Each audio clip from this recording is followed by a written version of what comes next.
सुप्रभात। जय श्री कृष्ण। गत अध्ययन के माध्यम से हमने यह समझा कि कौन सा ऐसा प्राणी है जो इस संसार में अपने जीवन चक्र को जीते हुए भी मुक्त की श्रेणी में ही होता है। वह व्यक्ति जो सदैव भोग इत्यादि आसक्ति से दूर होकर अपने कर्मों को करता है। बाह्य भोग इत्यादि उसे स्पर्श नहीं करते हैं।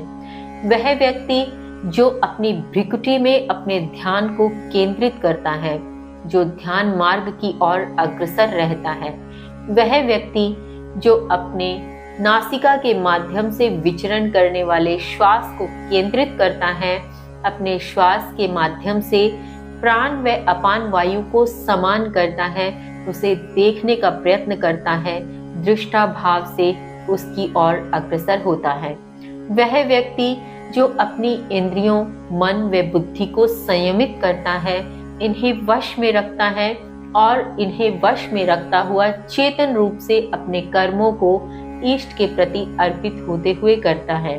वह व्यक्ति जो मननशील है और चिंतन मनन के माध्यम से वह चेतन अवस्था में अपने सभी कर्मों को करता है, जो मोक्ष में तत्पर है और इस प्रकार से तत्पर होते हुए वह अपने भीतर की इच्छा, भय व क्रोध का त्याग कर देता है। ऐसा व्यक्ति इस जीवन चक्र में भी मुक्त ही है, मोक्ष के समान ही जीवन को जीता है। इसी क्रम में आगे श्री कृष्ण कहते हैं, श्लोक संख्या 29, भोक्तारं यज् तपसाम सर्वलोक महेश्वरम् सुहृदं सर्वभूतानां ज्ञात्वा मां शान्तिमृच्छति।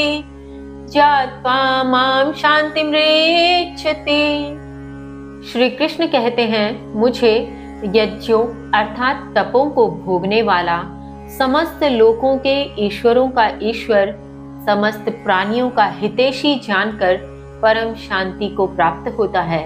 भावार्थ, यहाँ श्री कृष्ण कहते हैं कि जो भी प्राणी मुझ में स्थित हो जाता है, जो प्राणी मुझे सभी तपों को भोगने वाला जान ले, जो मुझे सभी ईश्वरों का ईश्वर मान ले और जो समस्त प्राणियों का उपकारी मुझे जान लेता है, जो यह समझ लेता है कि परमात्मा स्वरूप मैं ही सभी प्राणियों में विद्यमान हूँ, मेरे माध्यम से ही ये समस्त प्राणी, समस्त सृष्टि जगत चलायमान है, इस प्रकार से जानता हुआ वह परम शांति को प्राप्त होता है, क्योंकि वह किसी भी प्रकार के कर्ता का भाव स्व के भीतर से हटा देता है और वह समझ जाता है कि किसी भी प्रकार के कर्म को करने वाला वह नहीं है, किसी भी प्रकार से इंद्रिय इत्यादि आसक्ति के प्रति आसक्त होकर वह कर्म को मुझे अर्पित नहीं कर सकता। इस प्रकार से समस्त ज्ञान को जानते व समझते हुए वह समस्त कर्मों को मुझ में अर्पित कर देता है और मेरी ओर ही अग्रसर हो जाता है, वह मुझ में लीन हो जाता है। इस प्रकार से वह परम शांति को प्राप्त होता है।